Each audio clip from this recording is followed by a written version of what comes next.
is brought to you by Head Start Basketball. Are you going to think about yourself, or are you going to look across at your teammate and call him up? Hey, man, you've got this. Letting guys be themselves, but also understanding that you can be yourself and still bring somebody with you.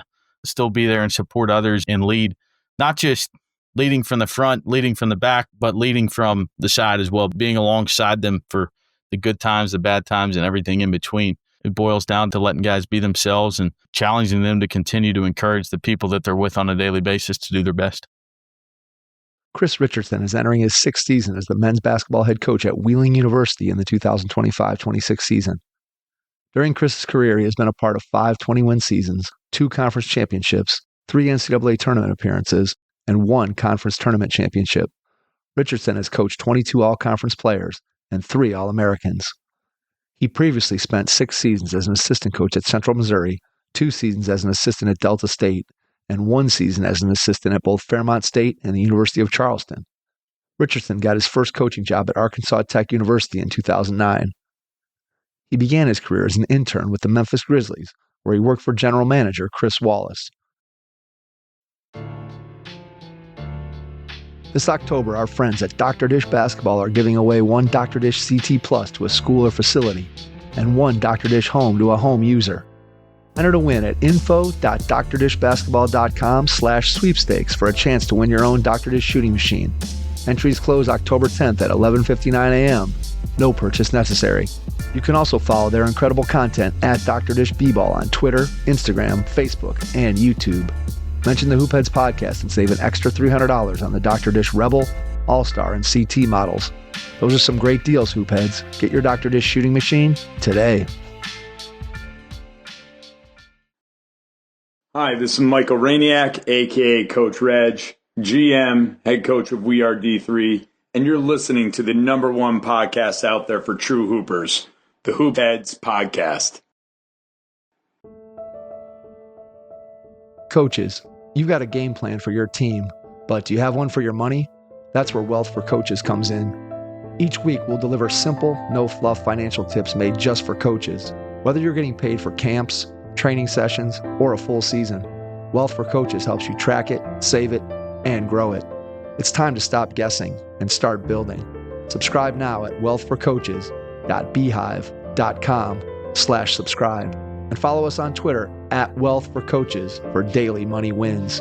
Your money needs a coach. Start with Wealth for Coaches. Take some notes as you listen to this episode with Chris Richardson, men's basketball head coach at Wheeling University. Hello and welcome to the Hoopheads Podcast. It's Mike Klinzing here without my co-host Jason Sunkle tonight, but I am pleased to be joined by Chris Richardson, head men's basketball coach at Wheeling University. Chris, welcome to the Hoopheads Pod. Thanks, Mike. Great to be here and looking forward to some time together. Absolutely. Excited to have you on. Looking forward to diving into all of the great things you've been able to do in your career. Let's start by going back in time to when you were a kid. Tell me about some of your first experiences with the game of basketball.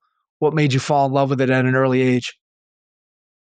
Yeah, growing up late 80s and throughout the 90s, like a lot of kids from that era, a lot of us from that era that still consider ourselves kids, it was, the NBA and specifically Michael Jordan and Larry Bird and Magic Johnson and those larger-than-life figures, right? Just like my son has today with, some of the players that he looks up to. And so, it was always kind of around.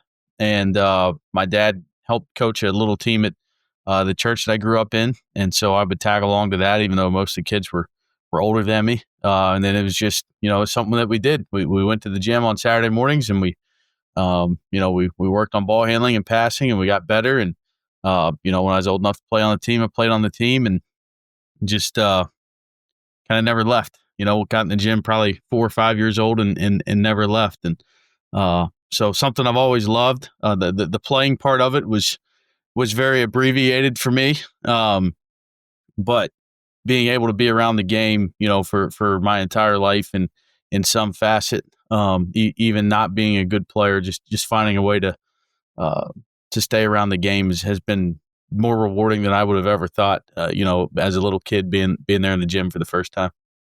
Did you think about coaching from early on? Was that something that, as you played on teams and had your experience as a player, that you looked at the coaches that you played for, or when your dad was coaching, said, man, that's something I could see myself wanting to do? Or were you still just kind of focused on, hey, I'd like to continue to play for as long as I can? Because I know a lot of times guys come to coaches, there's kind of two ways you get to coaching, right? One is the kid who's drawing plays on a napkin when they're 8 years old and is coaching their friends and buddies and all the thing, and they kind of know that they want to be a coach. And then there's other people that it maybe hits them a little bit later when the ball stops bouncing and they look around, they say, I still want to be involved in the game. Let me maybe get into coaching. So I don't know if either one of those stories or those scenarios rings true for you. Well, I can tell you this, given my ability as a player, I kind of saw the game more as a coach, not just because of an IQ or anything, because I spent a lot of time on the bench. And so, I literally got to see the game as a coach. And Rick Green, longtime legendary head boys basketball coach at George Washington High School, he's the one that really planted the seed. And Coach Green is still there. All these years later, he's one of the legendary coaches in the history of West Virginia basketball. And he told me, hey, look, and I'll give him credit, he was honest with me, and he had known me since I was a little kid. And so it probably wasn't easy for him. None of us like having these conversations, right? When you got to crush somebody's dream. But he said, look, you're not a good player. Like, you're just not. There's nothing that you can do that's going to keep you playing the game for as long as, you want to play it. But you do love the game. You love being around the game. You love being around the team. You're positive around the team, and you look for things that players typically don't look for when you're watching. And so you need to think about getting into coaching. And so, he'll tell you now, all these years later, he was just trying to be nice. But, thank goodness he was, because I wasn't smart enough to discern it at the time that it was anything other than, hey, go take the world by the tail and chase your dream of being a coach. And so, not playing in college and not playing much in high school, in terms of being on the court, it was something I started thinking about early. But getting into it was kind of the trick, and so I had a job when I was a student at West Virginia University where I worked for, it's now 24/7 Sports. That's the big, recruiting network, and covers the day in, day out goings on in college sports. But at the time it was scout.com, and the guy that ran their WVU site and worked in conjunction with a weekly magazine covering WVU sports, he had a job, and I jumped at the opportunity to do that. And the first assignment I got was a coaching clinic, which just kind of lit the fuse that much more. And so I kind of embraced being the basketball guy, so to speak, of the 3 or 4 of us that worked at the website and at the newspaper, and use that opportunity to kind of get to know a lot of people in the game, scouts, college coaches, high school coaches, players. And then I happened to be very lucky and fortunate at the time that John Beilein was the coach at WVU and always had open practices and let me come in and sit and watch and observe and learn. And then Coach Huggins followed him, and, got to spend time around Coach Huggins, and both of those guys have been unbelievable to me. So there's a little bit ignorance on my part at, not knowing any better to start that got me, kind of bit me with the bug, so to speak. And then once I got in the gym, and started looking at it, hey, this is what I want to do, then I really haven't left. And so it's a wild road into coaching, but I had a front row seat for Big East basketball for 5 years and got to meet a lot of cool people that are still really involved in the game at levels all the way from high school all the way up to the NBA. And so it's been a lot of fun so far, and I'm looking forward to many years to come. What do you remember about some of the conversations that you may have had with Beilein or Huggins? Is there anything from those times that you had an opportunity to talk with them that still stick out to you in terms of them encouraging you to continue to chase your dream of being a coach? I remember one instance, and Coach Beilein's teams, they were never the most, in those days, they weren't the most talented teams, but he found his kind of guys that fit how he played with, at the time. You see it all the time now. You watch basketball now, you see so many of Coach Beilein's bread and butter actions, whether it's chin action or point action or the two guard, the guard through stuff. So much of it is prevalent now, but at the time, nobody really weaved all those things together. It was his own creation. And so watching how they played and how they played together, that was always my favorite part of basketball as a player, was being part of a team and, making the good pass and finding the open man and, doing the little things. And his teams always did that. And so seeing how he was able to win at a high level with a team that, wasn't recruited person to person by a whole lot of Big East schools. That I kind of wanted to know how that all worked. And, it was about finding great kids and that are all great men now and finding a way that they fit together. And then the really cool thing is Coach Huggins came in, and my last year there was, I think, his first year. And he had a lot of the same guys and totally different philosophy, totally different system. But two things, he still found a way to get them to play his brand of basketball, with the toughness and the rebounding and the defensive presence. Whereas Coach Beilein's teams were known more for their offense and maybe their 1-3-1 defense. Coach Huggins, that gritty, tough man-to-man defense, and just out-toughen their opponents. He took the same guys and played almost a completely different way and was as successful and ultimately, got them all the way to the Final Four with a lot of those guys that originally came there under Coach Beilein. So seeing that, and then also one thing I saw from Coach Huggins, who was, even when he got to West Virginia, everybody knew he'd be in the Hall of Fame eventually, and Coach Beilein will as well, by the way. But he changed a little bit. He took those guys and they taught him the 1-3-1. He knew some of the basics of it, but he leaned a lot on them. And so if a Hall of Fame coach can find a way to adapt to what he has and learn from them and check his ego, what a great lesson for me.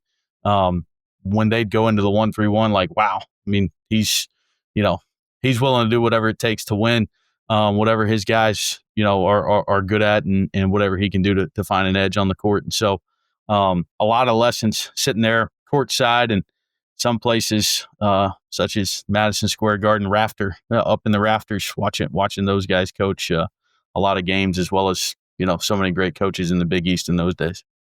Were you organized enough at that time to take notes and keep track of stuff, or were you just kind of internalizing it? Where were you at in terms of that? I don't know if prep works the right way to say it, but were you formally taking notes and trying to keep track of the things that you were learning, or were you just cataloging it in your mind?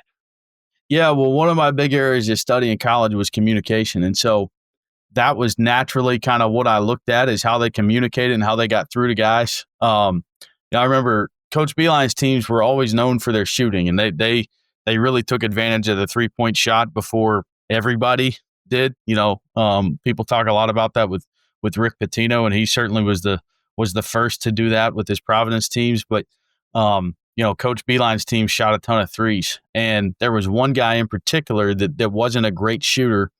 If you looked at the numbers and, you're just watching, you had to pick your top 3 shooters on the team, he probably wouldn't be one of your first 3 choices. But I remember watching a practice, and they were coming off a loss. And I remember watching the game, and the guy had passed up some shots and this, that, and the other. And, we're just talking about it up there on press row, having all the answers, like, hey, they're playing 4-on-5. Like, this guy's not shooting the ball.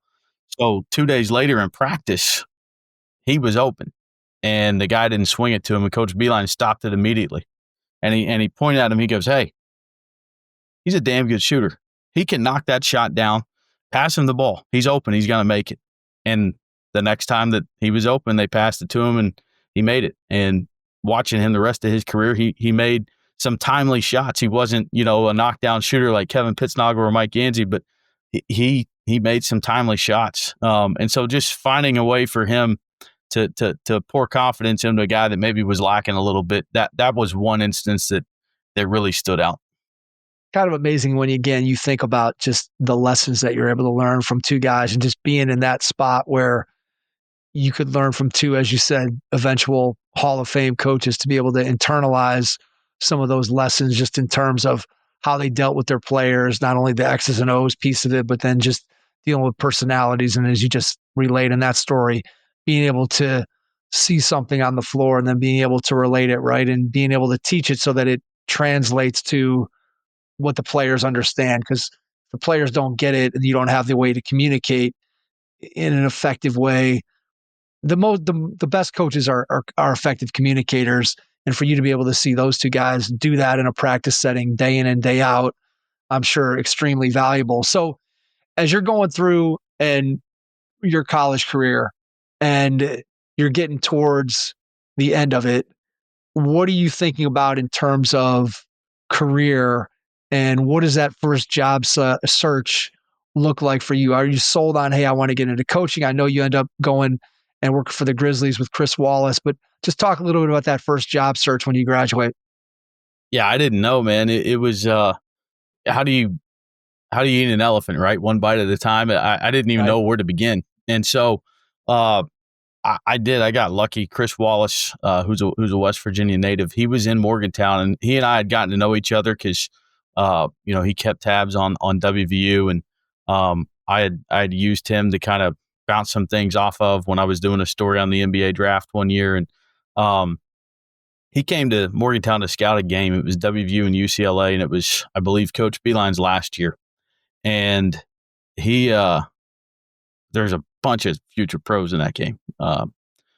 UCLA starting point guard was out, Darren Collison, which was a big reason West Virginia ended up getting left out of the tournament. They said, well, they beat UCLA, but didn't have their best player.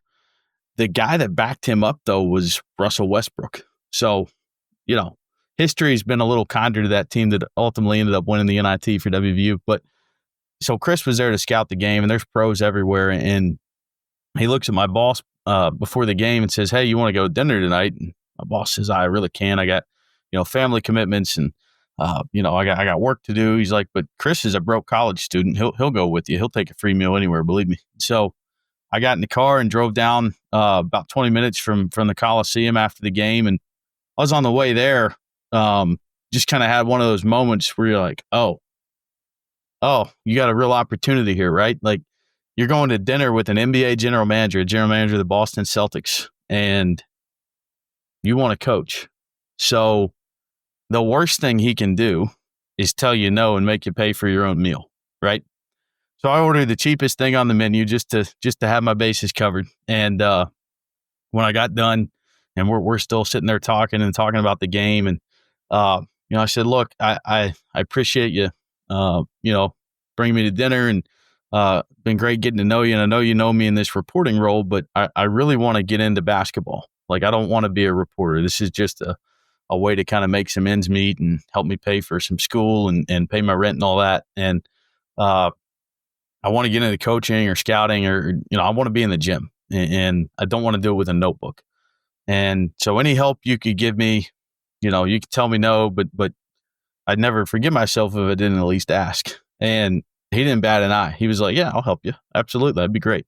So I was originally going to go intern for the Celtics, which would have been awesome for me because I'm a lifelong Celtics fan.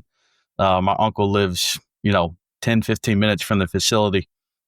And communication kind of broke down because he had gotten hired before my internship would have started. He got hired in Memphis to run the Grizzlies. And so I'm sitting on my porch one night, months later, the internship's falling through. I'm a little down. I'm trying to think how I'm going to get into coaching.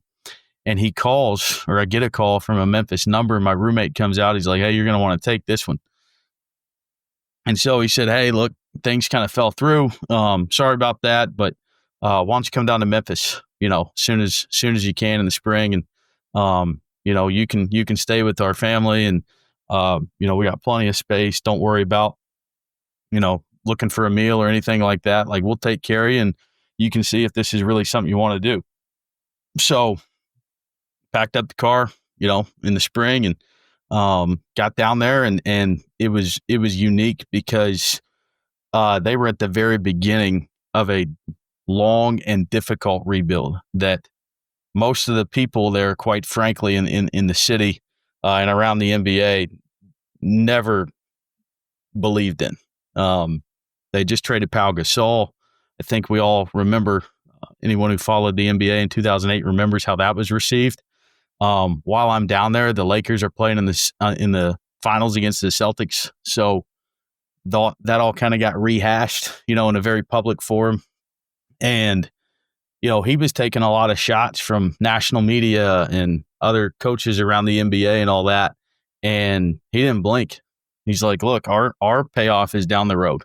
It is a delayed gratification deal for the Grizzlies was his go-to line. And he meant it because he knew that the cap space that he got from that deal would allow them to build a better roster. And he said that Pau Gasol's younger brother, Mark, was going to be a really good player. That if he were coming into that draft, because they got his draft rights, if he were coming into that draft, he would have been a lottery pick. Well, to that, having seen Marc Gasol played in high school when he was really heavy and kind of ran three-point line to three-point line, I didn't buy that. So I fought him a little bit on that one.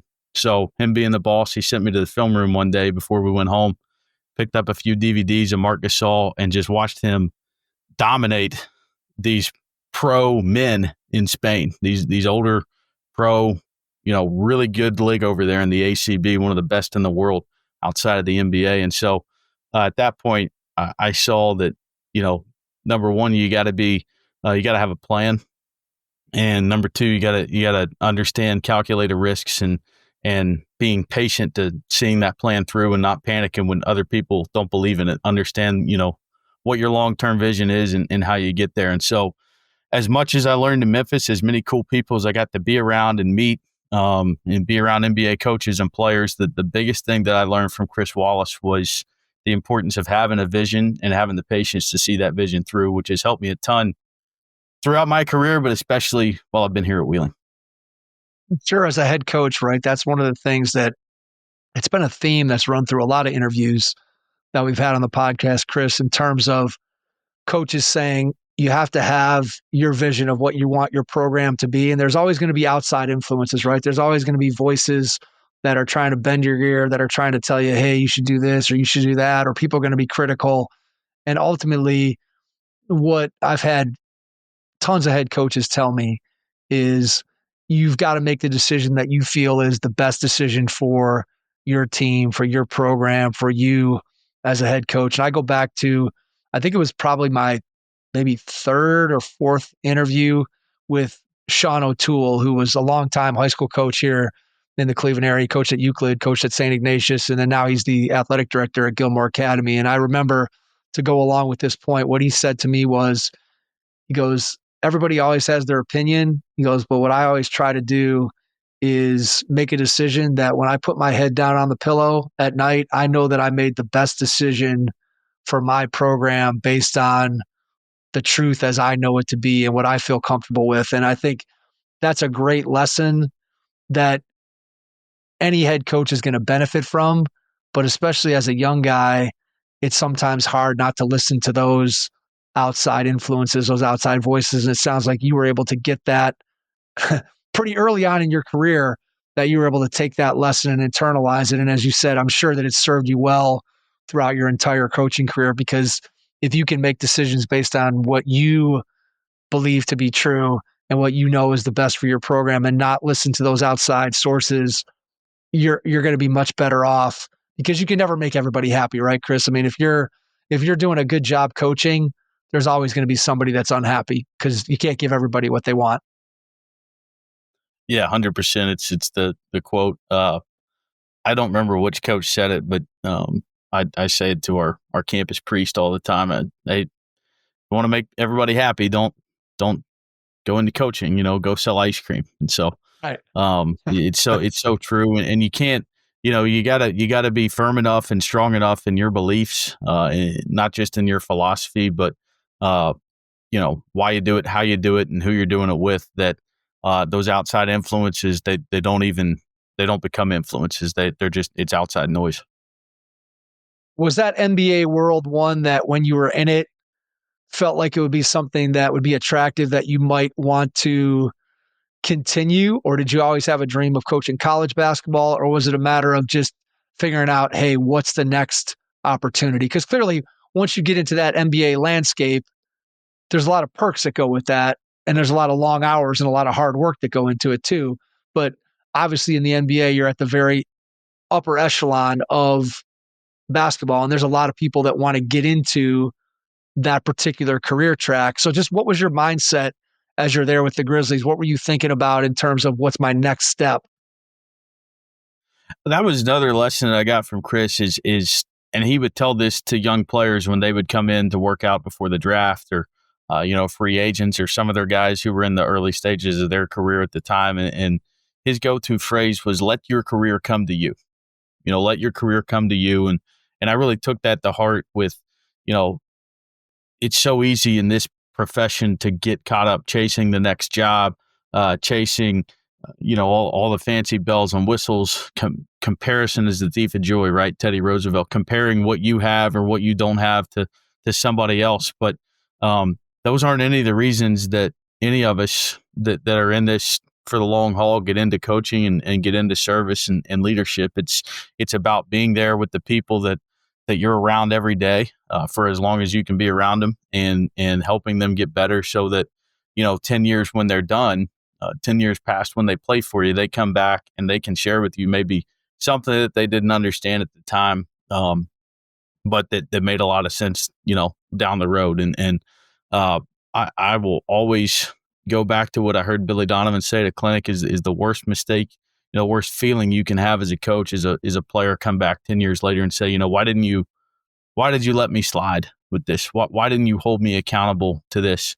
Why didn't you demand more from me academically? Why didn't you stress the importance of being on time? All the little things. It's not necessarily the basketball. It's at the college level, helping to, shape young men to be good fathers and husbands and citizens and productive members of our world. And so, the NBA was great. It was, I doubt I'll ever get back there again. I'd love to, obviously, we'd all love to.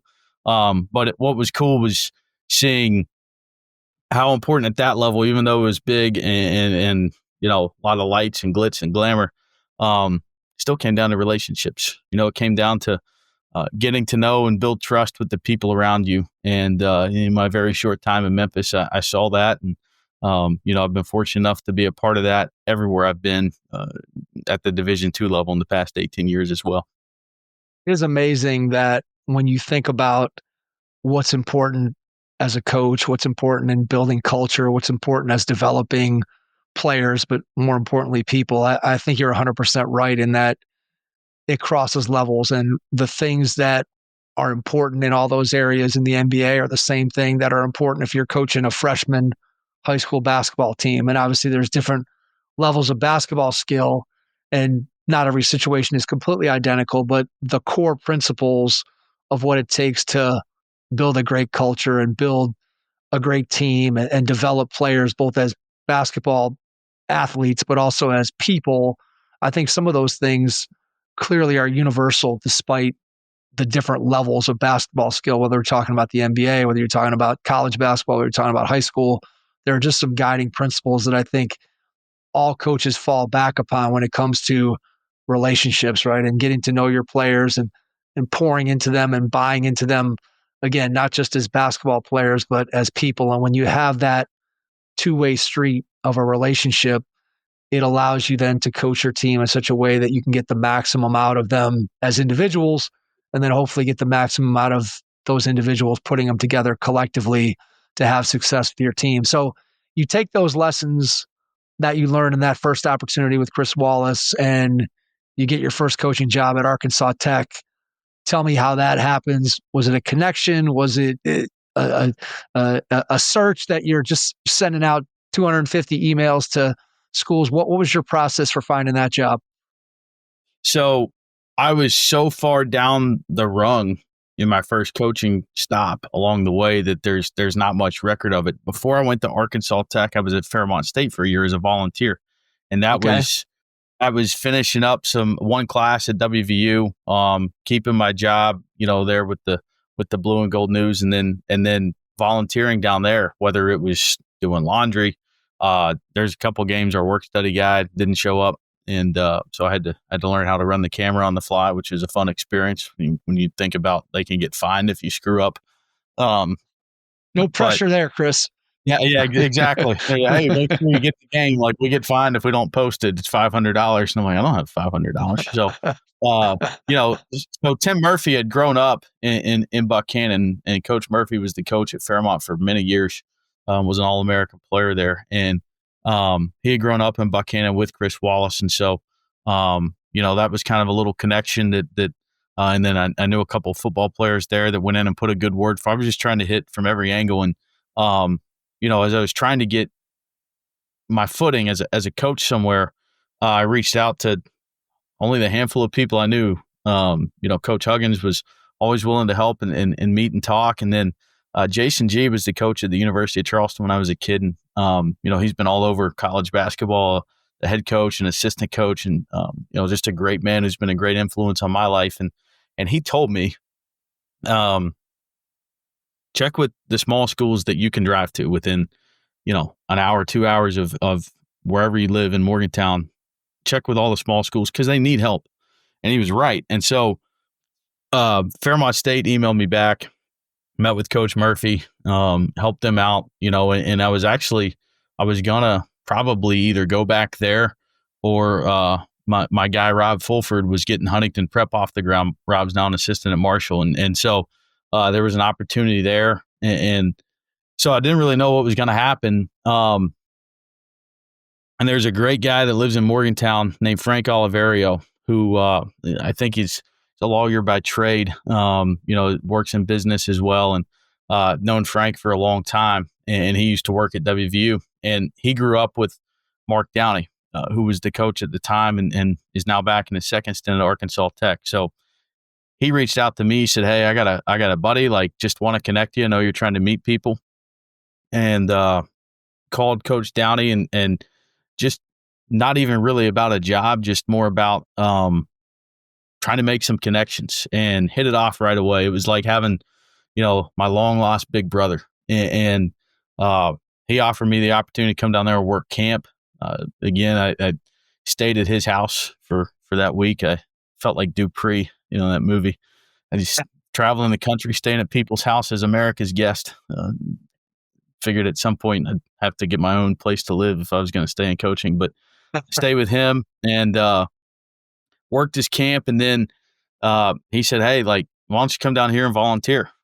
I said, "All right, it's a chance to get somewhere different," and kind of ran it by Coach Green and Chris, and they both said, "Hey, any chance you have to expand your network and go to somewhere different and get out of your comfort zone, it's a great opportunity to do that because the game is so big and global, but it really comes down to who you know. So the more places you can get to know people and build your network, the more it'll pay off for you in the future." And so jumped in at Arkansas Tech as a volunteer. The first year that I was a volunteer at Fairmont, we were, I think, 20-9.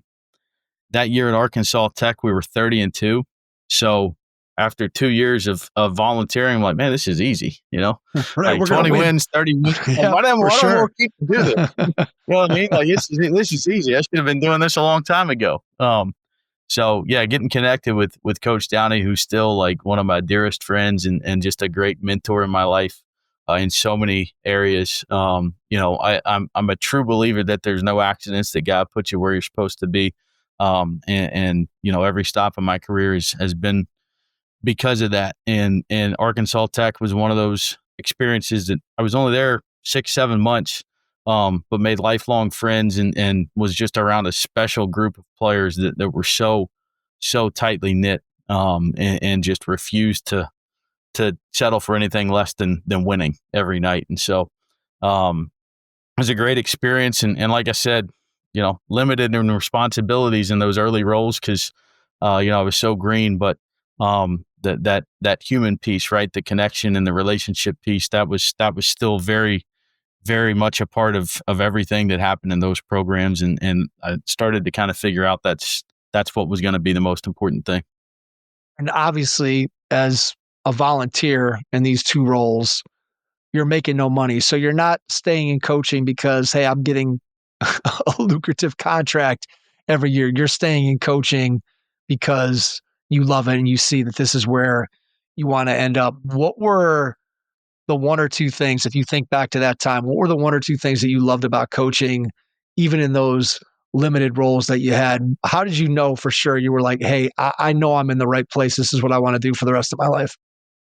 Well, it's probably everything that went wrong that like didn't make you bat an eye. Like you just didn't care, right? So I lived with our other volunteer, and you know, I had a little money saved, not much, but enough to pay some rent. He had a little money saved from a job he had been working. He had been in coaching and then got in business and hated it. And he was 40, and he got out and got back into coaching again. And so he and I we were living in not one of the nicer spots in town. The maintenance man at our gym he had a couple of, you know, rinky-dink townhomes right around the corner from the campus that, you know, we got into one of those, and we had no furniture. We slept on camping pads and sleeping bags. We didn't have a TV, but we had a monitor, and we had electricity, and we had like one of those old computer desktop towers. So we would plug in 310 to Yuma every night for about 2 months and just watch it till we fell asleep in our sleeping bags there in the floor. When it would rain, the water would seep in through the front door because it was sitting a little bit low. Our front door lock broke, and we were afraid that, you know, we were going to have to pay for a new one. So we just started climbing in and out of the window. I mean, just dumb stuff. You know, looking back on it now, that we didn't bat an eye about. It's like, well, the door doesn't work today, so we got to go through the window. Like, we got practice, you know? But those are kind of the times that, I don't want to say they shape you, but they reinforce that you're not going to let anything stop you. And it was really cool. The first night that I was here in Wheeling as a head coach, I didn't have a place to live yet. I had stayed with my brother-in-law over in Pittsburgh for a couple nights. Again, like going through that whole Dupree phase. And so I asked my GAs, because I didn't have a full-time assistant at the time. I had 2 young GAs, 2 great guys, and they had an apartment on the other side of town. I was like, hey, can I crash at your all's place? Like, I'll just sleep in the living room. Like, it's no big deal. And they're like, yeah, I guess. Like, you sure? And I said, yeah. They're like, I mean, you could, like, we'll sleep in the living room. You can take one of our beds or, you know, one of our rooms. Where I was like, no, guys, like, I'm fine. And so, you know, it's your first day on the job, really, and you're on the phone all day, and you get there at 6 a.m. and you're leaving at 10:30 p.m. And, you know, I get back to their apartment that night, and I just had this, like, I just stopped in my tracks when I walked in, because there's my sleeping bag with a pillow on top of a small pad or air mattress or whatever it was. And it was like, I've worked all these years to become a head coach, to get this opportunity, and I get it. And look where I am, right? No accidents. And so, Right. just a reminder to stay humble and remember where you came from, and know that, you know, it's not all the splendor, the how much money you make or this, that, and the other. It's, hey, you know what? Tonight I got to sleep on an air mattress, but tomorrow I get to coach basketball again. You know, it's a reminder of kind of where you came from. And so I've got a picture on my phone of walking in and seeing that setup that night that I'd left earlier in the day, and was just, I mean, it floored me when I walked in and saw that, because right then in that instant, so many years later, I was right back at that tiny little apartment in Russellville, Arkansas, sleeping on the floor again. Well, it tells you about the love for the game, right? I think that's something that, when I consider all the interviews that I've done over the years with coaches, and just the number of guys that have a similar story to what you just told, and so many people on the outside who aren't coaches, who don't know the career paths of so many guys, don't understand the amount of dues that you have to pay to get to where you want to go. And along the way, in paying those dues, you do it because you love what you do, because you love the game, because you love coaching. And as you said, I think you said it very well, that you don't even notice all the things that are going wrong, or the things that somebody else might stop by that apartment and look and go, holy cow, man, you're sleeping on the floor in a sleeping bag to do a job where you're not really getting paid in order to do it. What kind of a life is that? And yet at the same time, you can see in guys like yourself who have done that, who have lived that life, that those moments are so meaningful on so many levels because it just, I think, demonstrates the dedication and the passion that you have for what you do. And I can certainly see where you did all the things, and we'll talk about the other stops you had along the way before you get to Wheeling. But to get to that moment where, hey, I've ascended to the point where I have my own program, and now here you walk into a room and you're seeing something that looks exactly similar to what you were when you started. I can see that being a moment of deja vu, a moment of clarity, but also a moment of, I'm sure, incredible pride to realize of, hey, here's where I started, and I'm continuing to move forward in my career through the perseverance and determination, all those things that go along with it. So again, I'm sure that's a moment that when you're 95, you'll still be able to tell that story with perfect clarity, because to me, that just feels like a memory that's going to stick with you forever. Yeah, it was a really cool moment, and like I said, it's still burned in my mind, and I'll never delete that picture. That's for sure, because it's a reminder of what you went through, but also, don't lose your love for the game. Don't let anything rob you of your joy for being part of the game, and all the impact that you get to have, and the impact that people have on you. Right? As a head coach, you think, well, they're going to learn all these lessons from me. Well, it's really. And I think anyone would admit this. You learn so much more from your players and your assistants and the people you work with on a daily basis, than you could ever give back to them. And that's kind of the cool cycle of what we get to do. Yeah, there's no doubt about that. I think that anybody who is good at what they do, and especially when it comes to coaching, you're constantly looking for opportunities to be able to learn, and the situations that you're in and the people that you're with. Certainly, if you're not learning from them day in and day out, if you only look at yourself as being a disseminator of information and not someone who's taken in and learning through those situations, you're doing yourself a disservice. Because again, we all, no matter how much I know that I'm sure you would echo this sentiment, but whenever you think you know a lot, you come to realize the more you know that the less you actually, the more you realize that there's so much more that you have to learn. And I was even thinking that when you were talking about just the experience of watching John Beeline coach and then watching Bob Huggins coach, and just the idea that two guys could do things and approach it in such a different way, and yet both get to sort of the same finish line of developing people, developing players, and having success. And that's really what it's all about, is just continuing to grow and expand and figure out what works for you, and being exposed to all these different programs and coaches and areas of the country that you've been able to be in.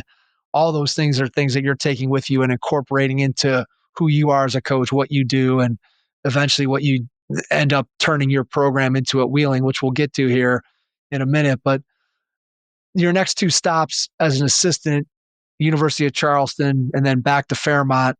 Tell me a little bit about those two experiences and what those were like and what lessons you took from there. Yeah, so Charleston, I talked about how easy those first 2 years seemed, right? And then we get to Charleston, which is where Mark played. And the first time I actually had met Mark, and we didn't realize this until we got back there, but he had been a counselor at camps that I went through growing up, because he played for Greg White, who was a longtime coach at Charleston and Marshall. And I always went to Greg's camps and Coach G's camps as well. And so go back home, right? Like how could it get any better than that? You're back in your hometown. It was kind of hard. Like in Arkansas, we had this great year, and I'm trying to think, like you'd walk out after the game and everybody would have their families there, right? Well, like my family they were able to get to one game while we were at Arkansas. My dad and my cousin and my brother drove down to Alabama to watch us play right before Christmas. So that part was kind of different, always having kind of been close to home. Not that I needed, 100 people there every night or anything like that, but it was kind of different, walking out and not really having any family there. And then you go to Charleston and everybody's there. And so that year, I finally got paid. I got paid to do the laundry for the entire athletic department, except for football, because they used a different facility. But practice gear, game uniforms, you name it. I learned more about OxyClean and getting grass stains out of baseball and softball uniforms than I'll ever be able to use. But so I got a little stipend for that. And then, I was back in my hometown, and as the year went on, like we had a tough year because we were trying to, implement the way we did things, and we had some great guys, but they were used to doing things one way. And so that was a learning process where the year before and the 2 years before that, I had gone into situations that were pretty well established. The coaches had been there a long time. And then we go to Charleston, and it's a different deal. You're starting from scratch. And so that was a healthy experience to see that and see, how it's not easy, right? How every little detail and conversation and way of doing things matters when you're trying to build a program. And Mark got it built. He got them built into a unbelievable power in the the West Virginia Conference at the time. Played in the championship game his second year and took them to the NCAA tournament. And so it was a matter of when, not if, he was going to get it done. But as the year went on, what I noticed about myself being back in my hometown is I was 25, right? So I'm hanging out at all the same places that I hang out with growing up, same friends who are awesome people. But I was too comfortable, and that wasn't conducive to growth. It wasn't good for my career. And so I went and met with Mark at his house, and I said, I gotta get out of town because I'm too comfortable, and I'm afraid if I stay here, I'm going to have a safety net. I'm not going to work like I'm accustomed to working, and I'm not going to be able to help our team first and foremost. Like, I'm going to hurt our team. And so he was very supportive. I end up going back to Fairmont State. Murph had a GA spot, so I go back there, and that year was challenging as well. We didn't win many games. We went through a coaching change, and it was kind of one of those years where anything that could go wrong did. And so those 2 years from a wins and losses standpoint were very challenging, but looking back, you learn a lot. You learn how to deal with failure. You learn how to keep guys positive, or try to keep guys positive, or keep them upbeat when they're not playing or they're not playing well. And then at the end of the season, when Jared Calhoun took over, I'd known Jared for years. He was a WVU guy, and he had helped me get in working camp and all that there. And he had helped me, kind of from afar. And first thing he told me is, hey, I want you to stay. I think you're going to be really excited about how we're going to do things. It's going to take a lot of work. But he told me that the only reason he kept me wasn't because of our friendship. It was because the whole time our season was going on, he would check in with me, or I'd see him out in Morgantown because we were only 20 minutes from Morgantown. And he'd ask me who was getting the job. And I always answered that it was going to be our interim head coach. And he's like, I don't know if you believe that or if that's what they were telling me to say or what. He's like, but, the number one thing you look for in an assistant coach is loyalty. And he's like, you never wavered from that, whether you believed it or not. He goes, you never wavered from that. And that's the type of people I want on my staff. So great experience there with him, getting things going. He hit the ground running from a fundraising standpoint, recruiting standpoint. I only ended up working for Jared for 6 or 7 months because I got a full-time position at Delta State right as the school year was starting the following year. But I learned so much from him in that short time about the energy it takes and how to get a program, re-energized and get a community on board. And he's one of the all-time greats at that. He's a phenomenal basketball coach, but his energy and his way of rallying people together and getting them all moving in the same direction in a very short amount of time is impressive. There's not many people that have that talent, and he has it. How did he do it? What do you think was the key to him being able to rally people around the program? It's just genuine relationships. Jared goes 100 miles an hour, and he does it. He's not negative about it. He's he's demanding, but there's an energy being around him that you can't help but get caught up in yourself. You want to match his energy. You want to try to see if you can even exceed it. He gets you to believe in what he's doing because it works, and so I think you've seen that. Nobody ever thought you'd win at Youngstown State, right? And he went there and flipped that place on its head. Utah State is a job that, a lot of people have looked at over the years and say, wow, they got everything you need. Well, he's even raised the standard there, and so just being around a guy that's got that talent and skill, but then seeing how down to earth he was, how easy he was to talk to. He never met a stranger. He wouldn't turn people away. He was always very giving of his time. He's been a great influence on me. He's another guy that I look at, almost as like a big brother that I'm fortunate enough to have him as part of my career path because I learned a lot from him, even though it was just a short amount of time. And how excited are you to get an actual paid position at Delta State? How much of a relief is that to say, hey, I might finally actually be able to collect a little bit of money for doing this job that I love? It had to be a good feeling.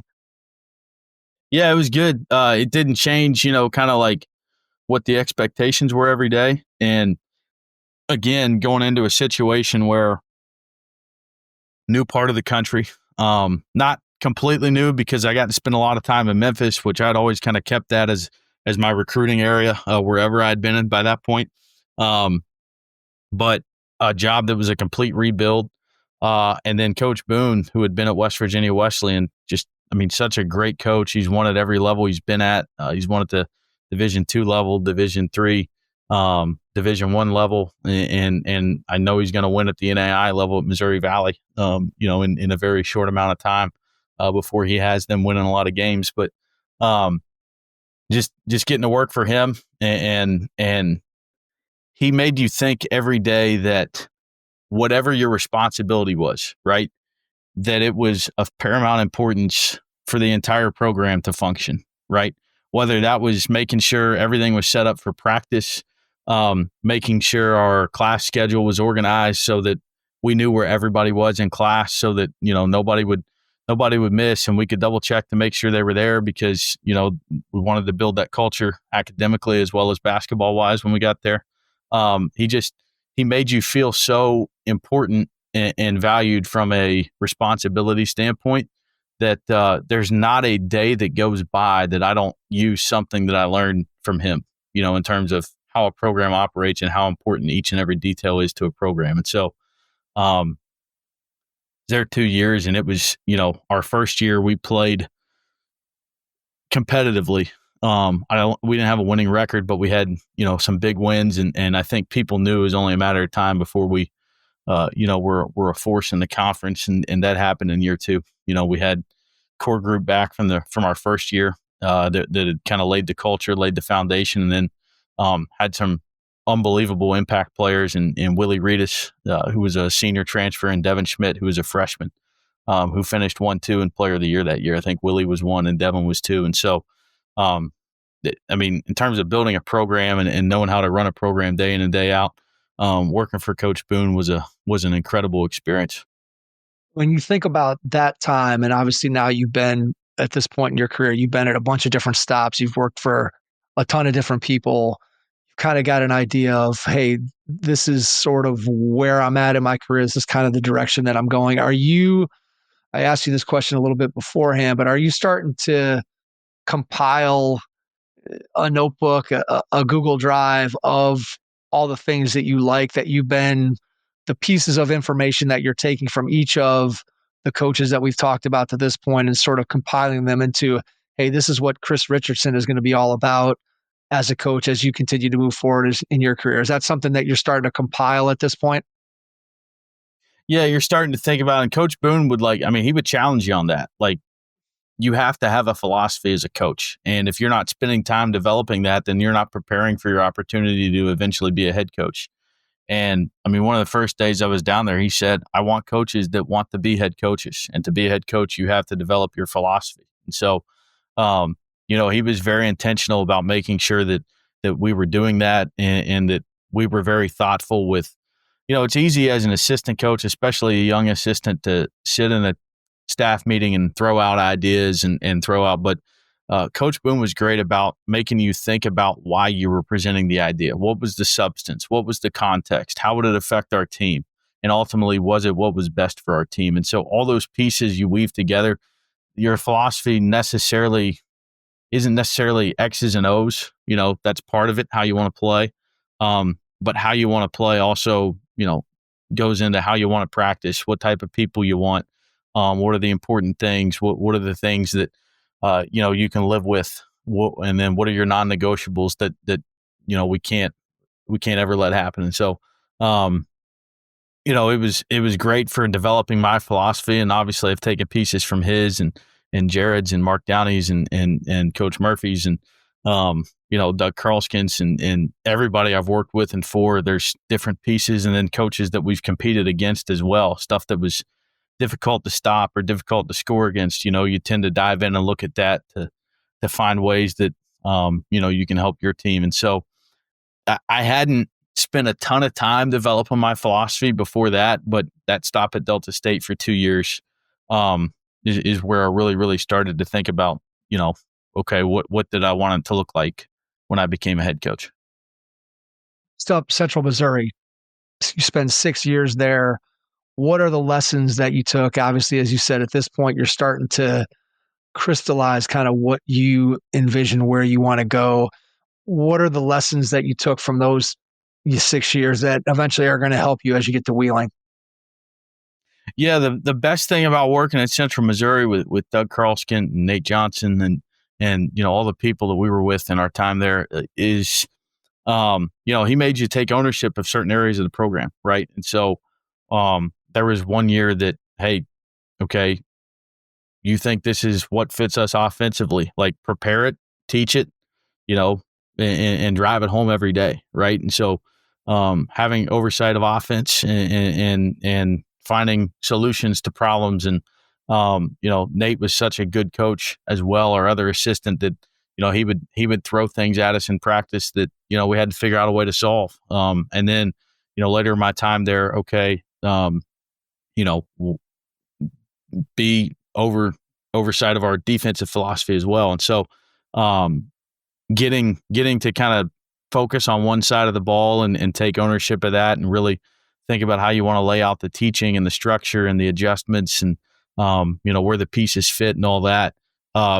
As I was already kind of in that mode when I got there of developing a philosophy, it really accelerated over those 6 years. I was able to learn a lot, again, not just from the guys I was working with, but the teams we were coaching against. There were some unbelievable coaches in the MIAA. There still are. Everybody knows about Ben McCollum, who's now at Iowa, that they're going to be good. They're going to be good. They're going to be good for a long time, and a lot more fun to watch on TV or with a ticket than sitting on the opposing bench watching Coach McCollum lead his teams. Tom Hankins was the coach at Central Oklahoma, and he's now in the G League, has been for several years. I remember I thought I had this great defensive game plan. We were getting ready to play them, and it worked to a T. Like, we executed it so well, and then we played them again a couple weeks later in the conference tournament, and they shredded us. I mean, it was a master class in adjusting, and we didn't have the time we needed to make the adjustments to win that particular conference tournament game. And so going up against, the coaches that we had to square off against on a nightly basis and the players in the MIAA, it's an incredible league. It's a high level of basketball. Some of the other stuff I learned at Central Missouri, that campus is and that community is so all in on their school. Everybody really does pull in one direction. And a lot of campuses, people silo and there's, conflict, and not that it was all utopia, right, at Central Missouri, but just the importance of everybody working for the betterment of the student and the student athlete and the betterment of the campus. Started at the top with our presidents, Chuck Ambrose and Roger Best, and then our AD at Central Missouri, Jerry Hughes, rest in peace, he's a legend. He's there for 40 plus years, and he was a basketball guy, so he'd come in and talk ball, get on the board every now and then. But just how important everybody is in terms of helping develop those students and those student athletes, and Central Missouri does such a great job of that. That the people who graduate from there leave it with a great skill set to take on life. Did that experience that you just described there, in terms of the support for the basketball program from the administration, from the community, from the school, when you started to look around for head coaching jobs, and I don't know at what point during your tenure there at Central Missouri where you started to actively look and try to start thinking about, hey, should I apply here? Or this job's open, maybe I should go after that. How much did that experience at Central Missouri and what you had in terms of support, how much did that then impact you when you thought about what kind of institution you wanted to go to be a head coach? In other words, clearly when you're in an environment where you have that kind of support, it makes it much easier for you to build the kind of basketball program that can have sustained success on and off the floor. Whereas we all know people who have been in situations where the environment surrounding the program has been less than ideal. So how much did that impact where you were looking and how you went about your own coaching search as looking for a head coaching position? Yeah, that's a great question. It's hard to compare every place to Central Missouri or every place to Wheeling or every place to Delta State. But, what I did learn there was, like I said, how important everybody that was in contact with your student athletes, how important they are to their journey. And so I did want a place where everybody was pulling in one direction, where there was a great commitment to the development of the entire person, right? And they get 4 years to play basketball in college, and a small percentage of them end up going on and playing professionally. But every one of those people that comes through your program, their experience, not just in basketball but for life, is shaped so much through their college experience. And if you talk, I'm sure you've known plenty of players that have played overseas and worked with them and all that, and they'll all tell you if they could go back and play college again, they'd do it because of the community feeling and the camaraderie with your teammates and all that. And so, at Central Missouri, it was just how much they cared for the student and the student athlete. And that was very important to me. And, I wanted to get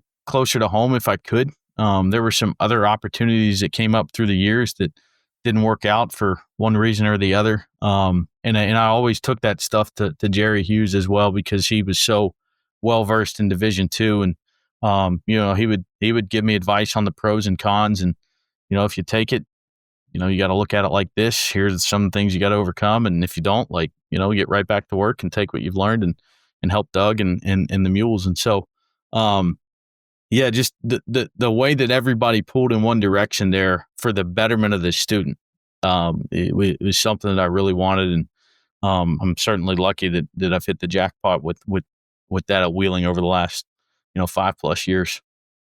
Well, tell me, what about Wheeling made it an attractive job for you? What things did you see in place that, as you're looking to decide whether you want to take the job, that you felt like, hey, these things are here. These are the things that I need in order for me to be able to build a successful program? What was some of the structure that was there that you felt could benefit you as a head coach in building a great program? A place that was going to help, emphasize academics. It's a great place to live. So selfishly, being in a place where I could raise a family, my son was born while we were out in Missouri. And so, looking for a place that was going to be a great place to raise a kid, things to do, parks, good schools, all those things, supportive environment, that was important. And obviously all that was in place here. Wheeling is known for being such a family-friendly city. Got a great park system and a zoo and all that. And so that it checked that box for sure. But then, I never went to school here, but I know a lot of people that have, and the tight-knit community feel, they had such a great experience on campus. The basketball players had such a great experience in the program. And you get to know so many people from so many walks of life. Our campus is not very big, both in terms of population.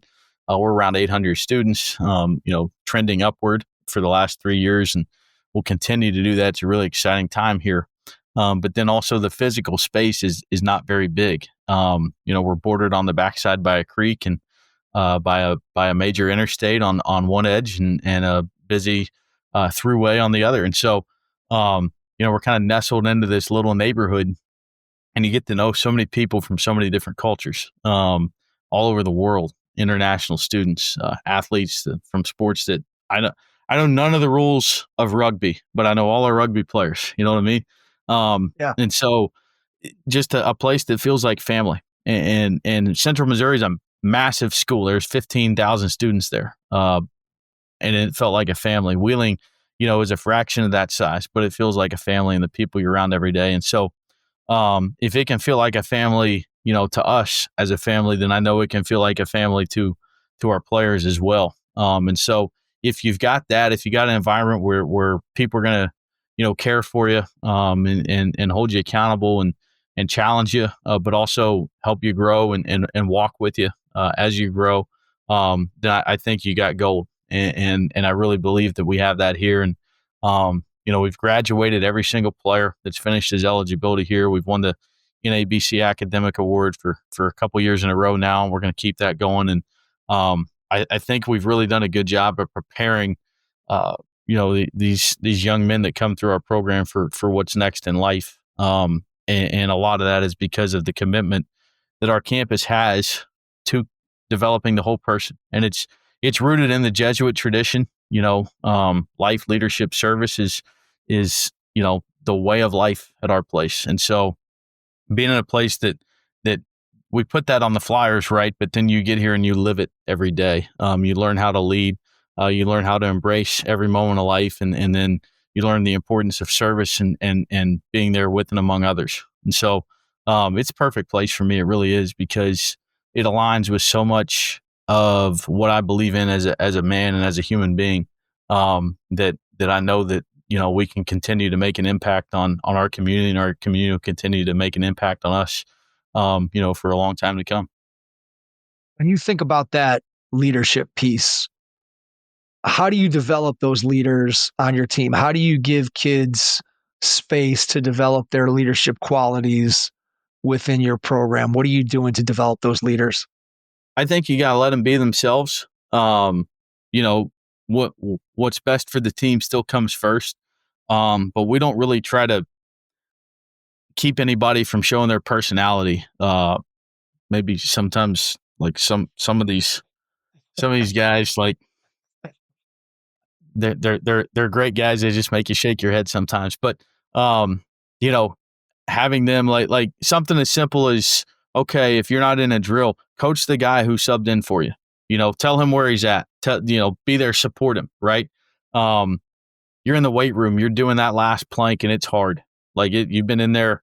Coach Chambliss has had you in there for 45 minutes, and we've been moving. We got a great pace in the weight room. There's metal hitting metal and a lot of noise and stress. And, you think you're gassed, but you got to finish that last 1 minute plank, and you got a 45-pound plate on your back.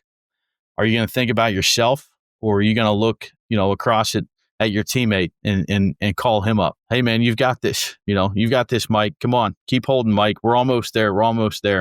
And so letting guys be themselves, but also understanding that you can be yourself and still bring somebody with you, still be there and support others and lead, not just leading from the front, leading from the back, but leading from, the side as well, being alongside them for the good times, the bad times, and everything in between.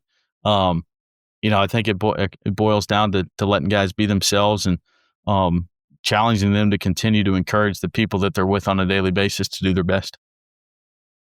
What's been the most gratifying part for you about being a head coach when you think about the varied experiences that you had as an assistant coach, going all the way back to being a volunteer and making no money and sleeping in a sleeping bag? And then, as you said, when you're a young assistant, you're in the office and you're throwing ideas at your head coach. Hey, let's try this, or let's do this. And then suddenly you get into that head coaching chair and you're no longer lobbing ideas at somebody. You're the guy that is taking in the information, then having to make those decisions. But what's been the most gratifying part for you when you look back on the totality of your career as an assistant, now getting that opportunity for the last few years to be a head coach? What's been the most gratifying part of being able to run your own program? Just continuing to develop that philosophy, find things that work, find things that fit our team, challenging yourself when it doesn't work out the way that you envisioned it, finding a solution, right? Sticking to that big term, that big picture vision that I learned from Chris Wallace, right? We still recruit a ton of freshmen. We've got 6 right now. And we're always going to do that, even in the portal age, because, we keep a large roster. We don't have a JV or anything like that, but we always keep a large roster. And we know that if we recruit freshmen and we help them develop and they get better, and, we can walk with them through a little bit of patience and growth, that ultimately it's going to help us grow that culture. And we're seeing that. Like, we've seen that a ton more every year with guys that have been through the program for 3 years, 4 years, 2+ years. And so the gratifying part is just seeing guys that come in and, typically they're scrawny. They may have an abundance of overconfidence in some facets of their game and absolutely no confidence in other facets, particularly in the weight room or the conditioning aspect. And then, seeing a couple years later how they're the ones that are, talking guys through their lift or through shell drill or through our, conditioning drills or whatever we're doing. They're the ones that are passing that on, right? Because they've been through it and they've developed the confidence. And, that's gonna set them up later in life, and it's gonna give those younger guys that are learning from them. It's gonna give them an example to follow, as they go through the program. And so, the gratifying thing is just seeing guys do well, be thriving on campus, taking on different roles on campus, coming back to games and giving you that hug, and then understanding that, you may have taught them a thing or two about basketball or how we want to guard a flex screen or, got a good out of bounds player or two in your pocket. But you also hope that you taught them the importance of relationships and being part of something bigger than themselves. And so, no matter, what our record is or how many 3-pointers we make, which, we want to make a lot, we want to make 12, 13 a game. But, if guys understand where they fit in the bigger picture and how to bring people with them, then that'll always be the most gratifying thing. When you think about the guys that you want to bring into your program and the culture that you've built, and you're out on the recruiting trail, what are 1 or 2 intangible things that you look for that are important when you think about a player that's going to have success under Coach Richardson?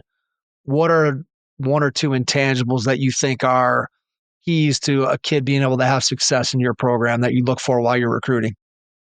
Yeah. I think the best way to illustrate that is talk about William Gabbert, who is now, preparing for med school, but he was with us for 4 years here and he played for Coach Green at GW, and then his family moved and he went to Greenbrier East, a high school, a different part of the state, and that's where his family was originally from, and they moved back there. And so he played his senior year there, and it was the COVID year. And so as soon as our season ended at the beginning of March, West Virginia's high school season began. So I drove, 4.5, 5 hours, and there's not a whole lot of easy drives in West Virginia, but this one in particular isn't, the most smooth or flat. So I get down there and he's playing, and his coach was Bimbo Coles, that played in the NBA for a long time, played for the Cavs and the Heat and the Celtics and a number of teams. And Bimbo's a great human being. And he had given me a great scout on William and what he did well from basketball standpoint. We liked his size. We liked his ability to shoot. We liked his character. But I go to the game, and I think he hit a free throw. He went 1 for 2, and then he got 2 fouls in the first quarter. And then he came in the second quarter, he got his 3rd foul. And by midway through the 4th quarter, he's fouled out of the game. Like, he's done. He had 2 points, and I've driven 5+ hours through, every stereotypical landscape you can think of about the state of West Virginia with the hills. That was that drive. And the kid scored 3 points and didn't play hardly at all. But as I'm watching him, he's clapping every teammate up on the bench. He's the loudest guy on the bench. He's coaching, the guy that's in for him. He's geeking guys up as they come in for the timeout. He was the best teammate in that gym, right? Now, he was the best player too. He just didn't have a good game. But when I left that night and started that long drive back, I called my GAs and I said, we gotta get Will Gabbard, because at his worst, he's still going to help us be better. He's going to impact our team. On his worst night, he's still going to impact our team. And so when you find guys that are, and Coach Beeline talks about that, like always be intentional about being a great teammate and celebrate being a great teammate. So that's the short answer to your question is guys that are great teammates, guys that are coachable, guys that are respectful to the people they encounter, that compete, that compete, to the max, that go right up to that line. But then when they step outside the lines, they're good young men that you want to have around, your two young kids and the other people on your campus and on your program. And so competitive character we're big on, right? Like competing as hard as you possibly can, but still having respect for your opponent and everything that comes with the game, and certainly your role as a teammate. When you take that competitive nature, let's spin that into how you design practices. So you're recruiting those competitive guys. You're recruiting guys that when they step between the lines, they're going to get after it. They're going to compete. Then when you step off the floor, they want to build relationships with their teammates. So you have all that part of it going. When you design a practice, what's your philosophy on putting together a practice to take advantage of that competitiveness that you brought into your program in the form of the players that you've recruited? Yeah, that's evolved. It used to be, we're going to do this many drills, and then if we have time, we'll play a little 5-on-5 at the end. Man, we play a ton. We compete a lot. This year, we've got a group of guys that loves being in the gym, and so they get in there a ton on their own and work on their ball handling, their shooting, play one-on-one with their teammates, all that. But when we're in practice, I think out of every workout we've had so far, and we're about 4 weeks in, I think we've had one segment of practice that was 5-on-0, 4-on-0. Everything else has been 4-on-4, 3-on-3, a ton of 5-on-5. And so, I think understanding, and we're a motion team, right? And so we introduce one concept at a time, one teaching point at a time, and then we add to it as we go along. And so introducing that and then jumping right into live play, it's going to show you, number one, what you're good at, number two, how the pieces fit together, and number three, what you need to work on. And so I'm really pleased with where we're at from that standpoint right now as we record this in late September. We've gotten to play a ton of 5-on-5, and we've gotten to evaluate our team, in a number of different facets already, whereas in previous years where we didn't play as much 5-on-5, we'd still be searching for, what can this guy do? We got a pretty good idea now what guys can do. And so that's something that I've evolved with over time. If any of my players from my first couple of years are listening to this, they're going to be really unhappy to hear that, because they're doing all these drills straight off of the championship production DVDs and other practices that I've been a part of at other places, and now we play a ton. We use live play to train our decision making, but also to identify what our weaknesses are and how we can fix them. So how do you balance then? And I think this is one of the questions that I always find to be interesting in terms of the answer that guys give when you're playing more 5-on-5, right? In a drill, it's more, I don't know if conducive is the right word, but it's easier to stop the drill and there's a specific teaching point that you're trying to get through when you're doing a drill. But then when you're playing 5-on-5, clearly that's the game. So there's lots of things going on at the same time. So how, as a coach, then do you balance out what you want to coach the players on versus stopping the flow of practice versus keeping it rolling so that you're not interrupting it all the time? And I think that's where you get into sort of that, what's the art of coaching when you're coaching in a 5-on-5 setting in practice. So how do you think about that in your mind in terms of playing the 5-on-5, but then also making sure that you're teaching the decision-making and some of the things that you want to incorporate into your style of play? Just how do you balance that out in a 5-on-5 setting in practice when that's a majority or a lot of what you're doing? Yeah, that's a great question.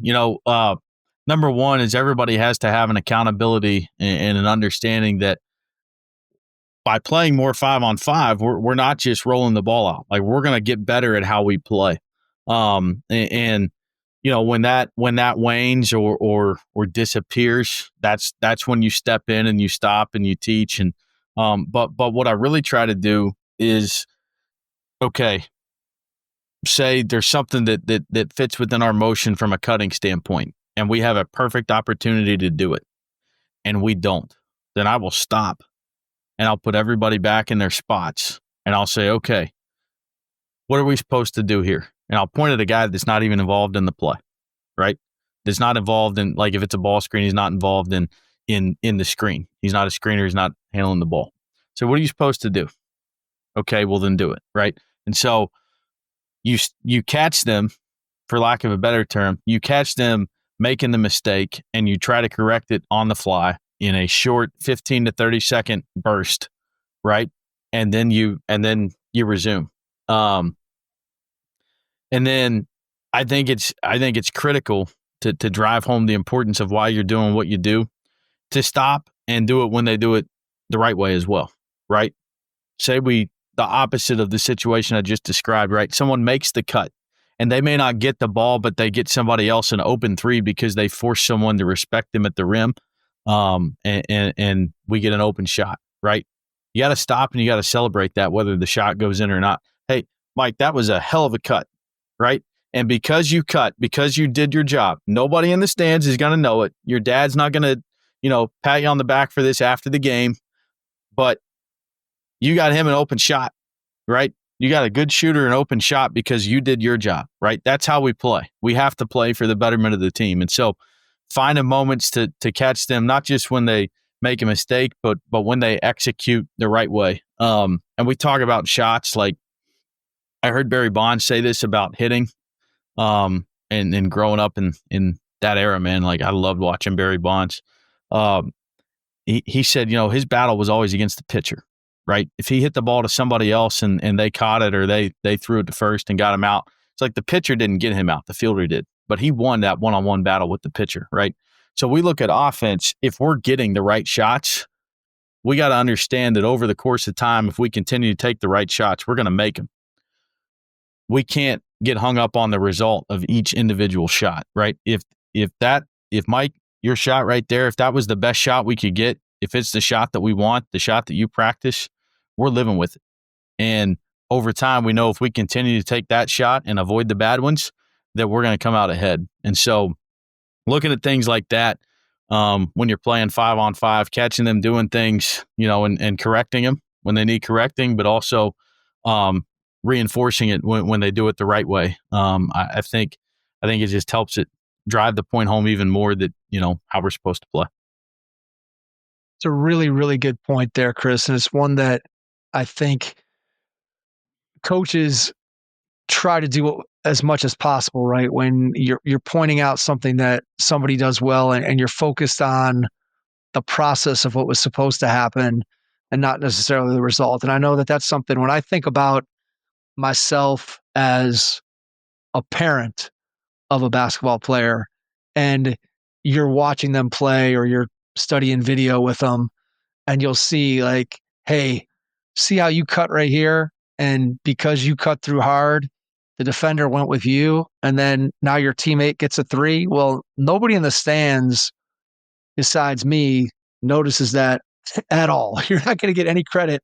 Hopefully your coach is going to give you credit for it, but there's a reason why you have to continue to cut hard and make the right play and do all these things, that it doesn't necessarily always result in a basket for you or an assist for you or a rebound for you or whatever. But what you're doing is you are contributing to the overall success of the team, and you have to continue to press that button and reward the players who are doing the things that you want them to do, because again, you're focused on that entire process. And if you keep, again, right, you're playing the percentages of, yeah, we get the shot we want. Is that shot going to go in 100% of the time? Clearly it's not.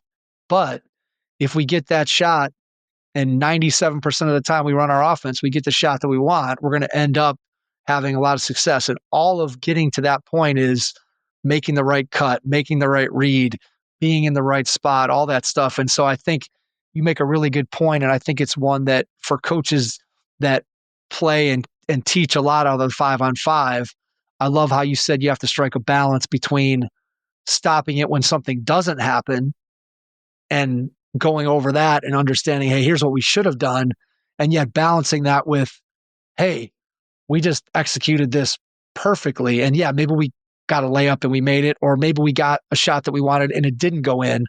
But that is just trying to get the process to be repeatable.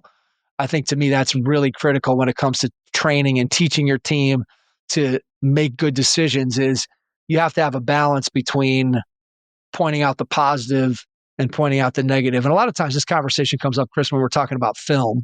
And so I don't know what your philosophy is in terms of teaching off of film, but one of the things I always think it's very important to do is you got to have a balance between, hey, here's a situation where we did something incorrectly. What could we have done differently? And then, hey, here's a situation where we executed this perfectly. Let's watch that. So we see that we're capable of doing what we're supposed to. And yet at the same time, we see that there's still room for improvement over here by pointing out the things that maybe we didn't do as well. So I'm assuming that that's something that you're conscious of in terms of balancing that positive and negative out and kind of whatever you do within your coaching style. Yeah, and you got to understand how each kid's going to respond, right? That's part of the challenge of developing the relationship, to understand. And sometimes you're not going to figure out how to coach every guy right away. And some guys you're going to figure it out, work out one. Some guys you're going to figure out, work out one of the third year, right? Like it just, everybody, it's another thing you're competing at, right? How do I get through to him? I will say one thing I heard a football coach say on a podcast once was, they asked him what a difference between being an assistant and a head coach was. And he said, when you're an assistant, you got your group of guys that you talk to a lot. You know, maybe it's the guys you check on academically, or maybe it's the position that you coach or whatever. He's like, and your conversations with them are important, right? Like you're a lot of nuts and bolts day to day, making sure things get done. He's like, but when you're the head coach, right? If a player talks to you, or a player asks you a question, or you say something to a player during practice or a workout or in film, it's probably going to stick in their mind the rest of the day. It might be the most important conversation they have as a player that day. It probably is going to be. And so being intentional with your words and being responsible with them. And I learned that the hard way. I told a kid, I stopped him in a workout my first year, and I said, hey man, if you guard the ball like that, you'll play, right? Well, we get later in the year and he didn't play much, and he still guarded the ball, but he wouldn't take good shots. He wouldn't run what we call it, right? And so he came back. He's like, you said if I guarded the ball, I'd play. And I was like, I did say that. I did. You're right. And you know what? I shouldn't have been so such a snap comment like that. Because you put a lot of stock in that, and I probably shouldn't have said it the way that I said it. And so I think it's the same thing when you're coaching them on the floor and coaching them through film is understand the impact of your words as the head coach, and not just what you say, but how you say it, and who you're saying it to, and how it's going to impact them moving forward. Because if your goal is to get them to buy in and play the way that you want to play and be a good teammate and be an important part of the team, then you need to hold up your end of that bargain as well. That's a tremendous point. And I will honestly say that when I go back and think about myself in my coaching career, it's not necessarily something that you always thought about in terms of the conversations that you're having with players. And I always say that there's things that coaches said to me that I still remember that I'm sure that they have no recollection of ever saying to me. And I'm sure that there's things that I've said to players that they remember and they're going to remember for the rest of their life that I have no recollection of having ever said. And then I look at it now as a parent, right? So I have a son that he's a sophomore at Ohio Wesleyan. And so all through his high school career and then now through whatever one season and then heading into his sophomore season, you have conversations. And it's amazing how kids and players, and you understand this as a head coach, that like you just said, a conversation with your head coach, that kid is then taking those words that you said to them as the head coach and is going back and is trying to analyze, well, what does that mean? What's coach thinking and where do I stand and how does and then in my case, right, my son or my daughter or whoever we're talking about in this particular instance, they'll sometimes bring those things to me. Well, what do you think this means? Or this is what happened in practice today and how do I interpret that? And you forget sometimes as a coach that there's all these other things that go on. Once the players leave practice, your words travel with them, and that impacts sort of the way that they react. And so I guess the greater point here is the learning point is that you have to be intentional about what you say. And that goes back to your conversation of, hey, if you guard the ball, you're going to play. Well, yeah, that's a pretty simplified version of that, but the kid obviously took it to heart. And so you have to really be intentional about what you say is I think a great lesson that we can take from that little piece of our conversation there. Yeah. And as we, go back to the beginning of our conversation, think about what Coach Green said to me, right? Hey, you're not going to be a player, but I think you can be a coach, right? Yeah. I took that to heart and here we are. If he would have never said that, if he would have left that one, filed back here, I'd probably be watching a West Coast baseball game downstairs right now or something. For sure. And so it's I think it's something that, unfortunately I had to learn the hard way and other people will as well. But something that has been part of my growth is be a little bit more, as you can tell, I'm a talkative guy, right? But when you're correcting or teaching or, just understand how impactful the words that you have are to the people that you coach. Yeah, there's no doubt. And again, there's always things that you don't remember ever saying and that somebody else is taking those words with them to their grave, that they're going to remember the impact of it. And hopefully it's positive. And I'm sure that you have things in your career that somebody said to you that maybe weren't positive that you take with you too, that fueled you in whatever way. And so it's just, again, always important as a coach, as a teacher, as a parent, as a friend, whatever, to remember that people take your words with them. And so just to be intentional about the way that you interact with your team and your players. So, all right, we're coming up on an hour and a half. So I'm going to ask you a final 2-part question here, Chris. So part one, when you look ahead over the next year or two, what do you see as being your biggest challenge? And then the second part of the question, when you think about what you get to do every single day as a college basketball coach, what brings you the most joy? So your biggest challenge and then your biggest joy. Yeah, biggest challenge is just continuing to grow. I think that's a constant challenge. Continue to self-scout, to self-reflect, and then continue to push the envelope every day in who you are as a leader, and bringing people with you. And so, I think I really like the pieces we have of our team. It's the most veteran team that I've had here. And the challenge is, being able to do them a good service every day, right? Like giving them, I'm always going to go in the gym and give them my best, right? But constantly pushing what that standard of best is, right? This team deserves a higher standard of best tomorrow, than they had today. And they got a higher standard of best today than they got Monday. And so continuing to push that all the way through the finish line. Just being intentional about the relationship piece as well. And so I think those are the constant challenges, continuing to raise your standards, and then continuing to really, really invest in the relationships around you, whether you're winning, losing, in a good mood, in a bad mood, like you have those responsibilities every day. And, it's important to continue to execute them.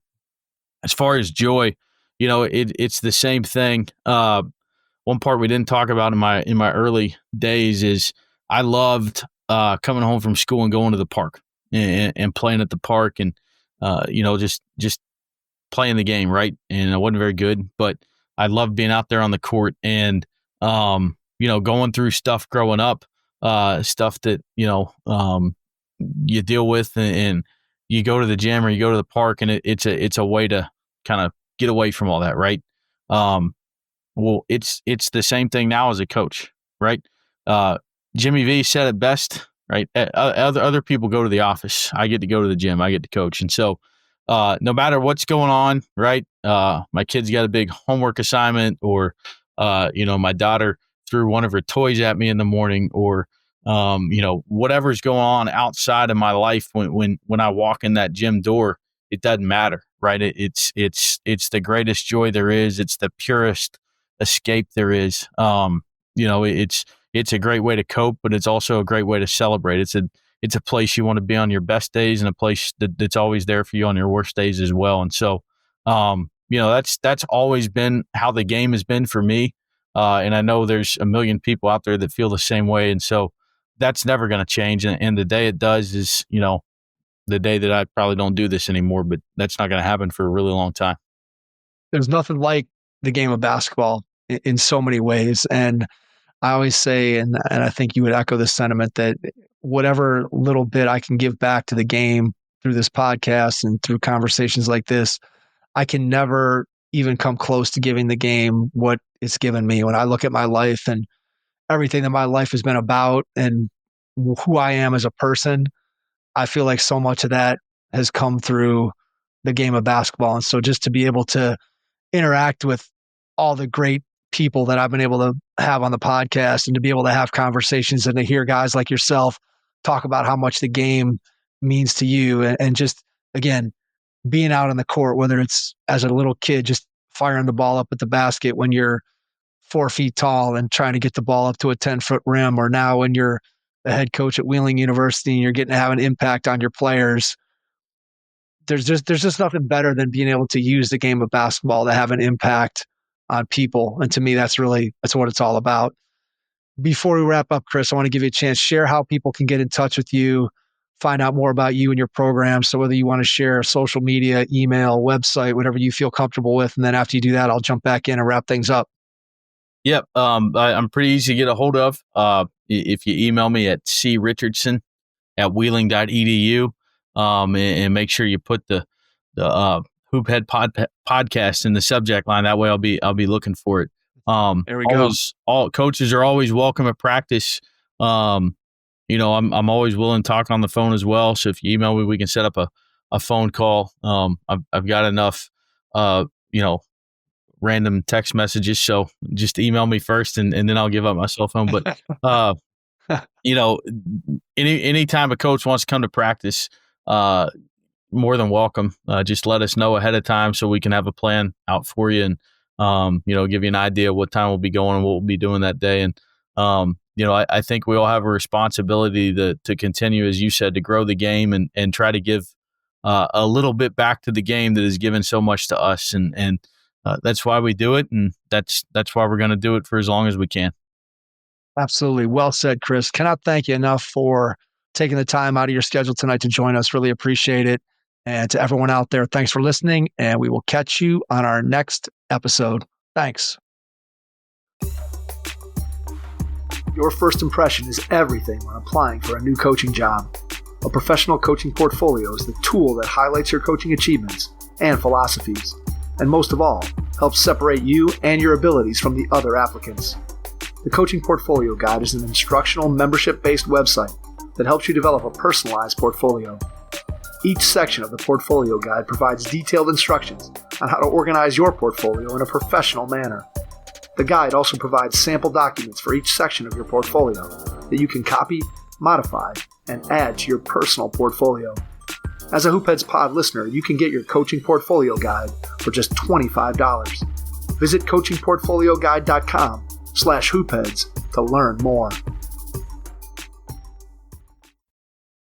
Thanks for listening to the Hoopheads podcast, presented by Head Start Basketball.